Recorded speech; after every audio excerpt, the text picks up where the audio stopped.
Assalamu alaikum warahmatullah. So let's start. This is a topic on nucleic acids. Nucleic acids इनको nucleic क्यों कहते हैं? क्योंकि mostly they are found inside nucleus. And why are they called acids? Because they have acidic group in them. तो कैसे होता है, क्या होता है, क्या करते हैं ये? Let's start.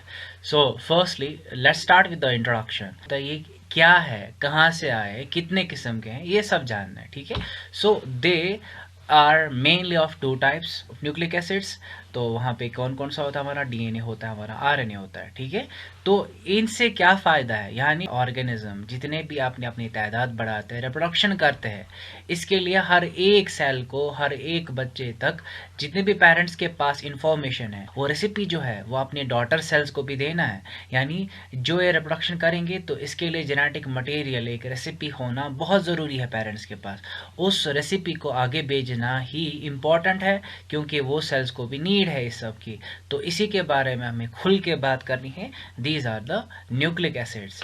Now nucleic acid हमारा डीएनए हो सकता है। ये जो है हमारे पास एक डिपिक्शन है, सिंपल डिपिक्शन है जो हमारे सामने है अभी। It's a double helical structure of DNA.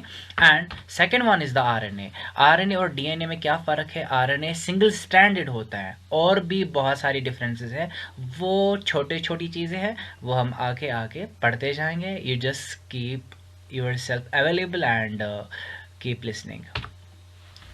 Listen to my voice and follow this cursor. Okay, so there are also called the macromolecules, because ये macromolecules का ही टॉपिक हम बायोमोलिक्यूल्स में पढ़ रहे हैं। तो ये भी मैक्रोमोलिक्यूल हमारे हैं। तो ये भी उस फनल में, जो वो फनल हमने बनाई थी, उस फनल में ये भी ऊपर ट्रैप हो गए थे, यानी इनका साइज भी बड़ा है और ये नीचे नहीं आए थे।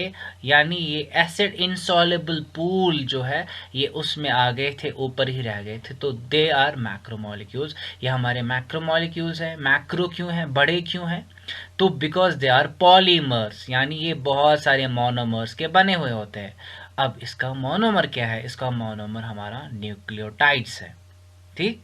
हमारा मोनोमर यानी किन का बना है, क्या इसके बिल्डिंग ब्लॉक्स है, वो हमारे न्यूक्लियोटाइड्स होते हैं। डीएनए भी, हमारा आरएनए भी, ये दोनों इन न्यूक्लियोटाइड्स के बने हुए होते हैं।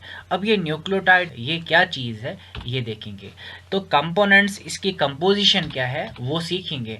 इसके बेसिकली तीन पार्ट होते हैं, यानी जो इसके काम करने वाली चीज़ें होती है वो तीन है, यानी तीन चीज़ें इसमें ख़ास है जिनको ख़ास काम है। पहली बात जो है वो शुगर है। एक पेंटोस 5 कार्बन शुगर होता है, ठीक है। एक पेंटोस शुगर, जैसे हमने शुगर्स के बारे में बातें की, बहुत सारी बातें की हमने कार्बोहाइड्रेट्स में। एक पेंटोस था वहाँ पे, है ना, मैंने वहाँ पे आपको डायग्राम भी बनाई, उसका लीनियर स्ट्रक्चर भी, साइक्लिक स्ट्रक्चर भी। तो लेट्स सी व्हाट शुगर, ठीक है। ये हमारे पास एक पेंटोस है, यानी 5 कार्बन वाला शुगर, 1 2 3 4 5। ये भी 1 2 3 4 5। तो मैंने दो क्यों बनाए ये समझना है। वी हैव पेंटोस शुगर, ये डीएनए में भी होते हैं, आरएनए में भी होते हैं, यानी दोनों नहीं होते। इनमें से एक डीएनए वाला है, दूसरा आरएनए वाला है। अब कौन डीएनए वाला है? डीएनए का नाम से ही क्या पता चलता है? डीऑक्सीराइबोस। देखो ये वाला शुगर जो है, ये वाला शुगर जो है ये हमारा डीऑक्सीराइबोस, यानी ये शुगर जो है ये हमारे डीएनए में होता है। और ये आरएनए का नाम पढ़ो, आरएनए, राइबोस न्यूक्लिक एसिड। यानी ये जो राइबोस है, राइबोस न्यूक्लिक एसिड है, ये वो पेंटोस है जो हमारे आरएनए में होता है, ठीक है ना। तो नाइट्रोजिनस बेसिस, ये नाइट्रोजिनस बेस क्या है ये सीखेंगे कि नाइट्रोजिनस बेसिस क्या होते हैं। नाइट्रोजनस बेसिस क्या होते हैं, लेट्स सी। ये सारे वो कंपोनेंट है हमारे न्यूक्लियोटाइड के जिनमें हमारा नाइट्रोजन होता है, तभी इनको नाइट्रोजिनस बेसिस हम कहते हैं। तो हमारे नाइट्रोजिनस बेसिस टोटल 5 होते हैं, बट असल में 4 ही होते हैं। एक न्यूक्लियोटाइड में हमारे 4 ही होते हैं। मतलब क्या हुआ, 5 होते 4 होते, तो होते कितने हैं? हमारे पास 4 होते हैं। अब कैसे है कि प्यूरीन होता है, पायरिमीडिन होता है, यानी इनमें से 2 जो है वो प्यूरीन कहलाते हैं और 3 जो है वो पायरिमिडीन कहलाते हैं। अब 2 प्यूरीन कौन से है और 2 पायरिमिडीन कौन से है, आपको नाम सामने है, एडेनिन और ग्वानिन जो है वो प्यूरिन है, साइटोसिन, थायमिन एंड यूरासिल जो है ये हमारे पिरिमिडीन्स हैं। अभी प्यूरिन, पिरिमिडीन, इनको याद कैसे रखना है? इनको याद ऐसे रखना है कि प्यूरिन के बारे में खास बात याद रखोगे कि इनमें 2 साइक्लिक रिंग एक दूसरे के साथ जुड़े हुए होते हैं, और वो साइक्लिक रिंग जो है एक 5 कार्बन वाला होता है, दूसरा 6 कार्बन वाला होता है। कार्बन ही नहीं, मेंबर सीधे कहो कि 5, एक 5 मेंबर रिंग का है, यानी 5 कॉर्नर है इस रिंग के, दूसरे में 6 कॉर्नर है, 1 2 3 4 5 6। तो इसमें 1 2 3 4 5, यानी एक 5 है, दूसरा 6 है। तो इसका मतलब ये एक हेटेरोसाइक्लिक रिंग स्ट्रक्चर है। प्यूरिन हमारे हेटेरोसाइक्लिक होते हैं, देखो दोनों प्यूरिन हमारे हेटेरोसाइक्लिक है। और ये जो पिरिमिडीन्स है ये सारे 6 मेंबर्ड रिंग के बने हुए होते हैं, है ना। तो इनमें कोई और रिंग स्ट्रक्चर नहीं होता। और एक बात है कि नाइट्रोजन इन सब में होता है, इसमें भी, इसमें भी, इसमें भी, इसमें भी, इसमें भी, सब में होता है नाइट्रोजन। अब डिफरेंस क्या है प्यूरिन और पिरिमिडीन में? प्यूरिन में हमारे नाइट्रोजन जो है वो 4 जगहों पे होते हैं। सी 1 2 3 4 प्लेसेस पे हमारा नाइट्रोजन मेंबर होता है रिंग का, ठीक है। आप देखोगे कहीं पे रिंग से बाहर भी नाइट्रोजन, जैसे यहाँ पे ये रिंग से बाहर है, ये रिंग के साथ नहीं है, यानी ये कॉर्नर पे होना चाहिए था, ये रिंग के बाहर है, देखो लाइन है यहाँ पे, तो रिंग के बाहर है। और हमारा पिरिमिडीन, इसमें सिर्फ रिंग के 2 मेंबर होते हैं, ये और ये, इसको हम कहते हैं, यहाँ पे भी देखो 1 और 3, 1 और 3। तो जब हम इनको नंबरिंग करेंगे, यानी इनको नंबर अलग अलग, इन कॉर्नर्स को अपने नंबरिंग करेंगे, तो हमें 1 2 3 4 5 6 7 8 9, जब हम ऐसे नंबरिंग करेंगे, you will just pause the video and see it again, तो हम देखेंगे नंबरिंग जब करेंगे तो 1 3 7 और 9 पोजीशन पे प्यूरिन्स के नाइट्रोजन होता है, और हमारी पिरिमिडीन में 1 2 3 4 5 6 ऐसे नंबरिंग की जाती है, यानी एक नीचे वाले नाइट्रोजन से स्टार्ट करके उल्टा जाओ, ठीक है।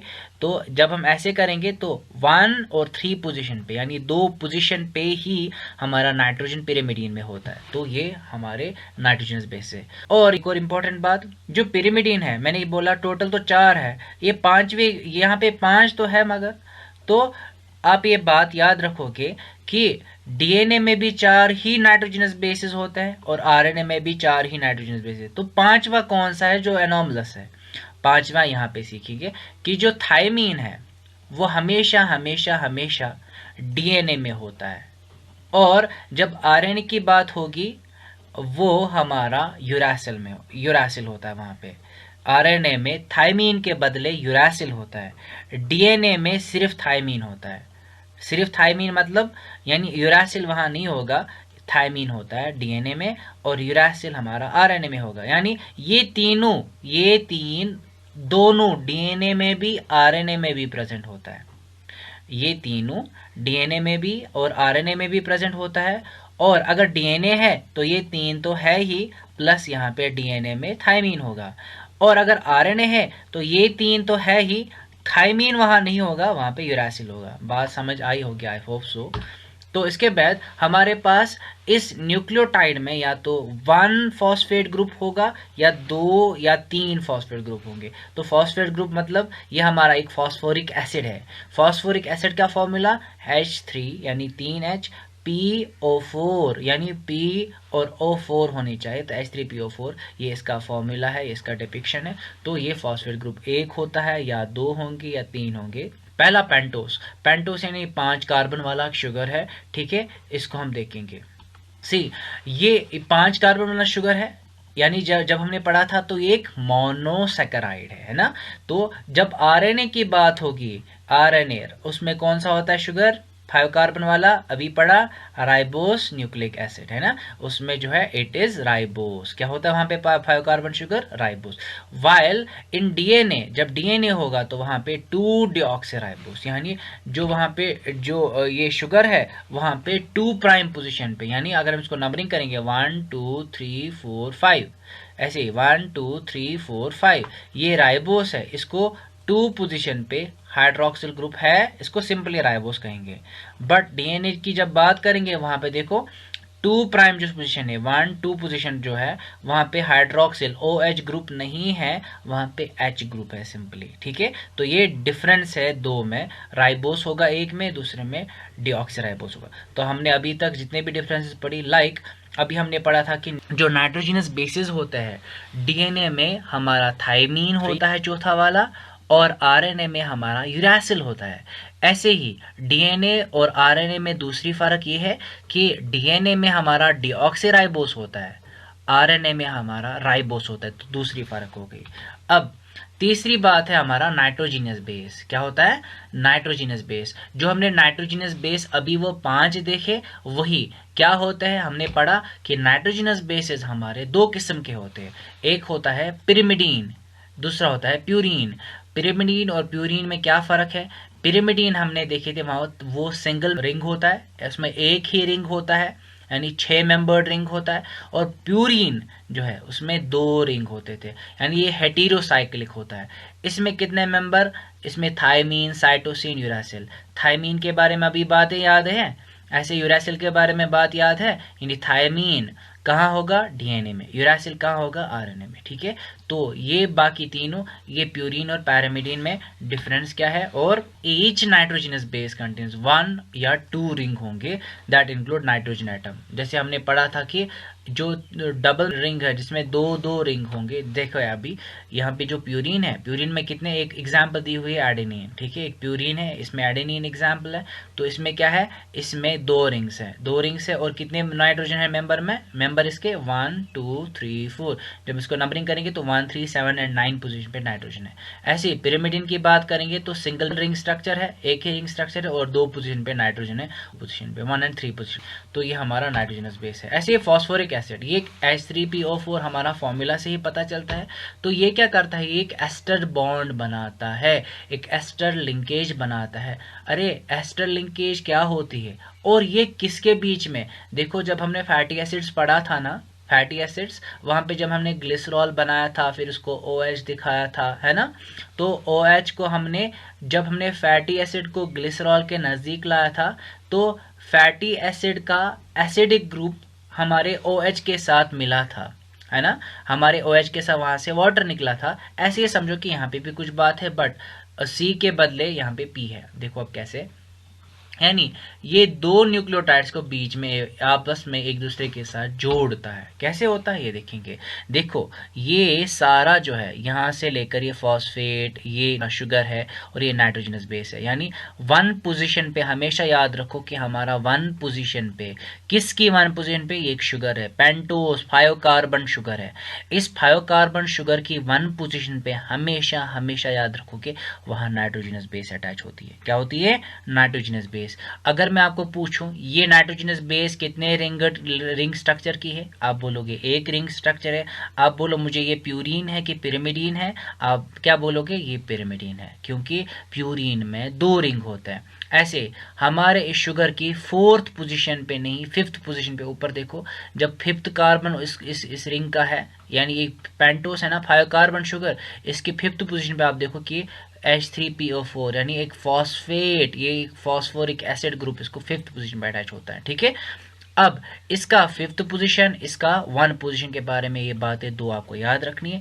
तीसरी बात क्या है कि इसमें जो ये शुगर है ये इतना इंपॉर्टेंट है। देखो इसको कितने सारे लिंक्स है। एक होता है यहाँ से नाइट्रोजनस बेस के साथ लिंक, ये 1 पोजीशन के से, और जो 5th पोजीशन है वहां से फॉस्फेट, और जब नीचे ये किसी और के साथ मिलेगा, देखो नीचे है ए भी, इसको भी शुगर है, इसको एक नाइट्रोजनस बेस अटैच है। अब बोलो डबल नाइट्रोजनस बेस कौन होता है? हमारा प्यूरीन, है ना, प्यूरीन है ये। और इसका 5th पोजीशन पे सिंपली सीधे ही फॉस्फेट है ना। तो क्या होता है, जो पहले वाले का 3rd पोजीशन है, पहले वाले यानी शुगर की 3rd पोजीशन पे है, वहां पे हाइड्रोक्सिल ग्रुप होता है। तो हाइड्रोक्सिल ग्रुप जो है ये अटैक करता है दूसरे वाले न्यूक्लियोटाइड के फॉस्फेट पे। अब बोलो कि भला क्यों करेगा अटैक? करेगा क्यों अटैक? जब हमने लास्ट टाइम जब हमने वाटर के स्ट्रक्चर में देखा था कि मैंने बोला था आपको ऑक्सीजन जो है ये इलेक्ट्रोनेगेटिव होता है ना। तो ये जो बीच में हाइड्रोजन और ऑक्सीजन के बीच में सिंगल बॉन्ड होता है, ये उसके इलेक्ट्रॉन्स और जो कार्बन यहाँ पे है उसके इलेक्ट्रॉन्स भी, इनके बीच में जो इलेक्ट्रॉन्स है वो उनकी ओर ज़्यादा खींचता है, यानी अपनी ओर ज़्यादा खींचेगा क्योंकि ये इलेक्ट्रोनेगेटिव है।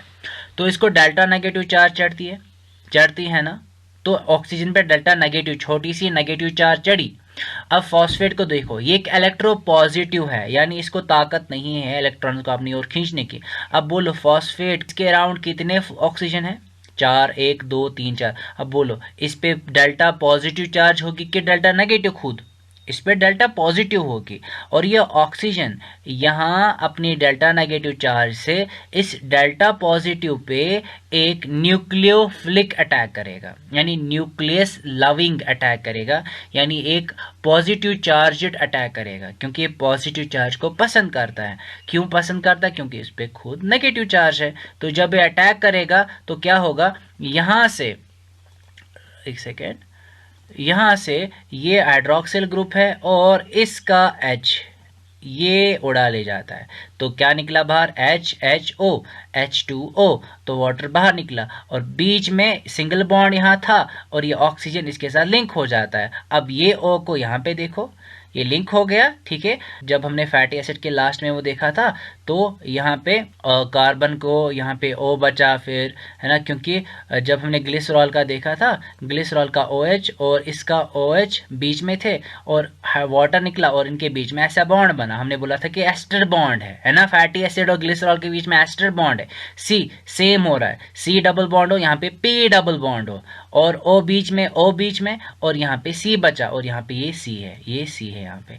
तो क्या है, ये एक एस्टर है। एक देखो यहाँ पे P डबल बॉन्ड O, यहाँ से फिर से O, फिर से C, तो एक और एस्टर है। इसको हम फॉस्फो, क्योंकि ये फॉस्फेट है, और डाई एस्टर कहते हैं, और बॉन्ड है ये फॉस्फो डाइएस्टर बॉन्ड ही एक न्यूक्लियोटाइड को, यानी ये पूरा एक न्यूक्लियोटाइड है, इस पूरे न्यूक्लियोटाइड को अटैच करता है, जोड़ता है किसके साथ? एक दूसरे न्यूक्लियोटाइड के साथ, फॉस्फोडाइएस्टर बॉन्ड। यही बुनियाद है एक न्यूक्लियोटाइड को दूसरे न्यूक्लियोटाइड के साथ मिलाने, और जो वाटर निकला वो यहाँ बाहर है, ठीक है। This is the phosphodiester bond formation. इससे एक न्यूक्लियोटाइड दूसरे न्यूक्लियोटाइड के साथ अटैच हो जाता है। If you don't understand it, you just pause the video and replay, ठीक है, कोई मसला नहीं है। मैंने जो बोलना था वो मैंने बोल दिया, आप आराम से धीरे धीरे करके सुनो, समझो और कोशिश करो समझने की, ठीक है। अब आगे क्या होता है कि जब ये फॉस्फोडाइएस्टर बॉन्ड बना, सी चार्ज को कुछ मसला होता है। चार्ज ऑन डीएनए और आरएनए जो है वो नेगेटिव हो जाती है। क्यों भला? Due to phosphoric acid. जो ये फॉस्फोरिक एसिड था जो अब बीच में आ गया, इस न्यूक्लियोटाइड को बीच में जो ये येलो कलर पार्ट है ये फॉस्फोरिक एसिड है ना। बट इस फॉस्फोरिक एसिड पे देखो O पे कौन सी चार्ज है? नेगेटिव चार्ज है। तो because of this has a negative charge, इसके वजह से हमारा डीएनए और आरएनए नेगेटिवली चार्ज होता है। क्या होता है? नेगेटिवली चार्ज होता है, ठीक है। ये इंपॉर्टेंट है। अब क्योंकि ये एसिड था, ये फॉस्फोरिक एसिड है, इसका एसिडिक नेचर है, तो हमारे डीएनए और आरएनए जो कि न्यूक्लियस में मोस्टली होते हैं, इनको हम कहते हैं कि ये न्यूक्लिक एसिड्स है। क्या है ये? न्यूक्लिक एसिड, क्योंकि इनके बीच में एसिड होता है और ये एसिड से एक दूसरे के साथ मिले हुए होते हैं। अब न्यूक्लियोसाइड और न्यूक्लियोटाइड पढ़ना है, वो कल पढ़ेंगे। I hope you enjoyed the video and this is the first part of the video of nucleic acids. You will revise it and you will write everything down from those slides. Thank you so much for joining me. If you enjoyed the video, please hit the like button, share this video with other students, subscribe to my channel, press the bell icon for sure. Thank you so much guys.